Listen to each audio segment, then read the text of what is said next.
So from that point on, it was a natural for Luther to simply say, well, look at Scripture. Yes. To prove his point, to explain what that revelation had been for him, and then also... And that this is no new discovery, because he pointed to the Fathers, always looking at Scripture. As the Lutheran Party continued to develop its witness, we referred not only to Scripture, sola scriptura, yes, that was the fount, but also to the writings of the Fathers. How did they use Scripture? Well, they use Scripture in this way too, so that Scripture stands at the head of a tradition. It is false to say that it is tradition against Scripture. Yes. The tradition of the Church continues to inform us. The Lutheran call always is tradition sometimes can get a little out of hand, and you got to bring it back into line with, Peter and Paul. And we had talked about that before, that there is a danger there of separating the two and having them stand over and as against each other, rather than recognizing tradition as an authentic explanation of or natural progression from Scripture. You couldn't live as the Church if you did something like that. If you said all tradition out, all you're stuck with is simply the sacred page, and the only thing you can do is read the sacred page and don't interpret. Well, you don't get anywhere that way. You've got to interpret, and it's precisely interpretation that is the genesis of the theological tradition of the Church. Yeah, I guess we would say interpretation and application to life, and that was what became a part of the discussion, of the debate between Luther and the Church of his day. But that began, or I guess, as you would say, perpetuated the tradition from the beginning of the early Fathers and the early Church, and brought it back into the center of the tradition of the Reformation as well. And the tradition continues to grow. Say a little more what you mean by that. Well, here we are at the beginning of the third Christian millennium. Okay. Look what we're doing here. 2 big electric lights, 2 television cameras, all this electricity and everything else around here. This would have amazed Luther. This would have amazed the Fathers.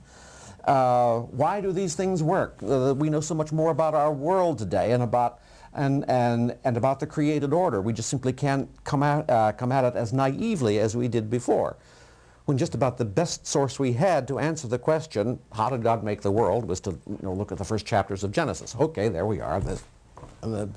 Nobody had any better idea. Well, beginning with people like Francis Bacon and Galileo and so forth, we started to get better ideas. And these people considered themselves faithful Christians, by the way. They did not see themselves setting themselves up against the faith of the Church. But as we moved on, we got to the point where we had to say, just what are the first chapters of Genesis really all about here? Are they trying to answer the questions that Galileo is asking, or any of our modern astronomers? No.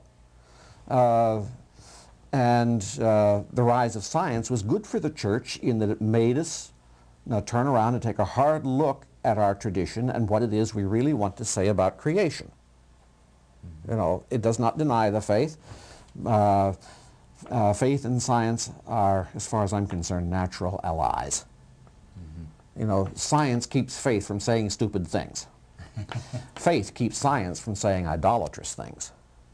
Okay? That's an interesting point. But it is true. As we talk about the modern day and the Bible, obviously you just made a very good point about we need to be careful about the way we interpret and apply the Bible to today. What would you say would be some good advice or good counsel for a person watching our program today as to the attitude they should take towards Scripture and how it would best be applied in the modern day, in the modern Christian's life? First of all, read the thing. Okay? That's a good start. And this is going to sound a little bit blasphemous, but I'll do it anyway. Forget, for the sake of your involvement in Scripture, forget for once that it's the Holy Bible. Okay? That's it. Forget that it's the Holy Bible. Holy indeed it is. And nothing can ever remove its holiness but you got to sit down and just simply read the thing. And I mean, kick off your shoes, get a glass of whatever you like to drink, and read it. You know, start at page 1, and be engaged by it. Engage it. Oftentimes, you know, lay folks will come and say that they are starting to do this kind of thing, and I say, fine, you know, just don't get bogged down in Leviticus, you know, where it gets, you know, kind of dry sometimes, but plow on. That's what I was going to ask when you said start with page 1. Would you start with page 1 of Matthew or Mark, or would you start with page 1 of Genesis? You could, but I really do think if you're going to read the New Testament, you got to read the Old Testament first. The Old Testament is old not because it's passé, but because it's older than the New. It's the foundation of the New Testament witness. In fact, Luther himself, if he were alive and teaching today in a seminary, would probably be a professor of Old Testament. You know, he did that much work in it. So. And once a person begins to get into that Bible and engage it and become familiar with what the Scripture has to say. And if you don't read Hebrew and Greek, get yourself some good commentaries. Okay, so you know, or talk to a good pastor who has some background, or another lay person. That's what they pay us for, you know. Or another lay person who has some familiarity. We must admit, I think, that for the average person who has never picked up the Bible, to pick up the Bible and start to read it, they're going to be filled with a lot of questions, aren't they? Surely. Anybody who picks up a book on quantum physics and starts to read it, no, page 1 is going to be filled with a lot of questions. Come on, you know. Okay.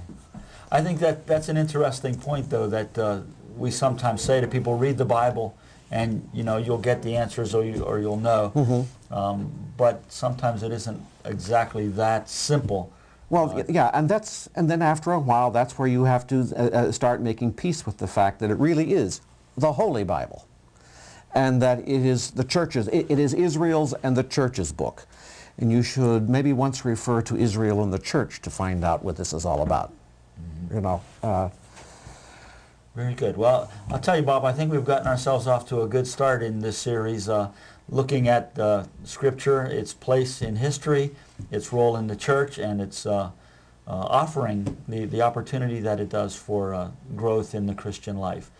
I'm afraid we've got to bring this first session to an end, but I'm looking very much forward to moving on to another. Thanks very much for being here today. You're welcome. Glad to be here. And thank you for being with us today on Lutherans Alive. We hope you've enjoyed this opportunity to begin to look at some of the basic understandings, teachings, and doctrines of the Christian Church, especially from the Lutheran perspective. Until next time, this is Lutherans Alive. God bless you and good day.